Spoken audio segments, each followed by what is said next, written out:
Kerala Blasters എന്ന Indian super league ക്ലബിന്റെ final foreign ട്രെയിനിങ്ങിനെ കുറിച്ചുള്ള നിലയ്ക്കാത്ത റൂമറുകളുടെ പ്രവാഹത്തിനൊടുവിൽ വിശ്വസനീയമെന്ന് തോന്നുന്ന ഒരു അപ്ഡേറ്റ് പുറത്തേക്ക് വന്നിട്ടുണ്ട്.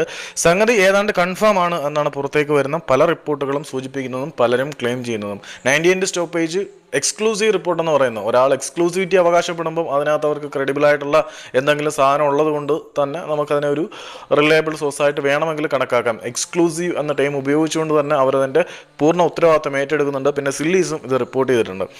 സ്പാനിഷ് സ്ട്രൈക്കറായിട്ടുള്ള 30 വയസ്സുകാരനായിട്ടുള്ള ജീസസ് ജിമിനസ് എന്ന 30 വയസ്സുകാരനായിട്ടുള്ള സ്പാനിഷ് സ്ട്രൈക്കർ കേരള ബ്ലാസ്റ്റേഴ്സിലേക്ക് വരും. താരവുമായിട്ടുള്ള കോൺട്രാക്ട് വ്യവസ്ഥകളെല്ലാം അംഗീകരിച്ചിട്ടുണ്ട് എന്നാണ് പറയുന്നത്. താരത്തിൻ്റെ മാർക്കറ്റ് വാല്യൂ ഏകദേശം 7 കോടിക്ക് മുകളിൽ നിൽക്കുന്നുണ്ട്. മേജർ ലീഗ് സോക്കർ കളിക്കുന്ന താരമാണ്. പിന്നെ ആളിൻ്റെ ഒരു പ്രീവിയസ് ഹിസ്റ്ററിയും മറ്റു കാര്യങ്ങളൊക്കെ നോക്കുകയാണെങ്കിൽ ആൾ അത്യാവശ്യം മികച്ച താരമാണ്. പക്ഷേ കഴിഞ്ഞ സീസണിലൊന്നും അദ്ദേഹത്തിൻ്റെ പ്രകടനം അത്ര ആശാവഹമല്ല.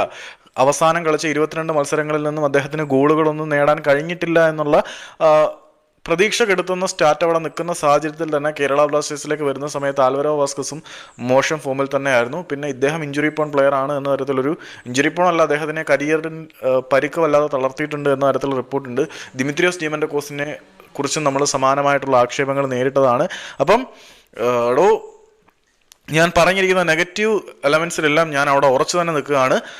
ഈ ഒരു സ്ട്രൈക്കർ കേരള ബ്ലാസ്റ്റേഴ്സിലേക്ക് വരുന്നുണ്ട് എന്ന വാർത്ത ഏതാണ്ട് ഉറപ്പായി എന്നാണ് സില്ലീസും 90 സ്റ്റോപ്പേജും പിന്നെ കൗണ്ടർബർഗ് പിന്നെ KBFC TV അങ്ങനെ ഒരുപാട് മാധ്യമങ്ങൾ ക്ലെയിം ചെയ്യുന്നുണ്ട്. അപ്പം ഇത്രയും സോഴ്സ് ഉള്ളത് കൊണ്ട് തന്നെ നമുക്ക് വേണമെങ്കിൽ വിശ്വസിക്കാം.